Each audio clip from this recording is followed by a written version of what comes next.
తాంబూలం ఇచ్చేటప్పుడు తమలపాకు అరటిపండు తొడిమలు ఇచ్చేవారి వైపు, కొసలు పుచ్చుకునే వారి వైపు ఉంచాలంటారు. ఎందుకని? మనిషికి తాను కొంచెం చేసి ఎక్కువ ఫలితం పొందాలనేటటువంటి ఆశ ఉంటుందమ్మా. సహజం కదా. దేనికైనా సరే, వ్యాపారంలో పెట్టుబడి అవ్వచ్చు, శ్రమ అవ్వచ్చు, ఇంత శ్రమపడి ఇంత ఫలితం పొందాలని ఉండొచ్చు. అదే అటువంటి చిన్న లాజిక్ ఇక్కడ ఉపయోగిస్తూ ఉంటారు.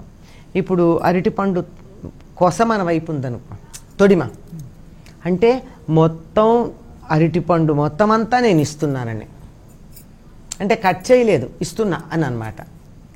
కనెక్షన్ ఉంది నాతో. అలాగే తమలపాకు తొడిమ నా వైపు ఉంది, ఇంకా నా దగ్గరికి అతుక్కుని ఉంది, ఈ మొత్తం కావాలంటే నాతో పాటుగా దాన్ని లాక్కోవచ్చు.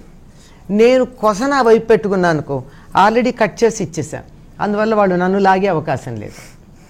అందువల్ల అత్యధికంగా ఇస్తున్నాను అనేటటువంటి ప్రయోజనం వాళ్ళకి కనపడాలి అనేటటువంటి ఉద్దేశంతో అట్లా ఇచ్చారు అని చెప్తారు. అంతే కదా. అరటిపండు అనుకోండి, తొడివ నా వైపు ఉంది, మరి నైవేద్యం పెట్టేటప్పుడు కానీ ఇలా పైనుంచి తీస్తాం, ఇటు నుంచి తీయం కదా. అలా కొస వాళ్ళకి అందుబాటులో ఉండేటట్టుగా ఇవ్వడం సౌకర్యంగా ఉంటుంది అన్న ఉద్దేశంతో చెప్తారు. దీనికి ఇంతకన్నా పెద్ద శాస్త్రం ఏం లేదు. దీనికో లెక్క పెట్టేసి ఇలా చేస్తే పుణ్యం ఎక్కువ, ఇలా చేస్తే పుణ్యం తక్కువ అని లెక్కలు పెడతాం. వాస్తవానికి ఇలా గనక ఇచ్చినట్టయితే సౌకర్యంగా ఉంటుంది.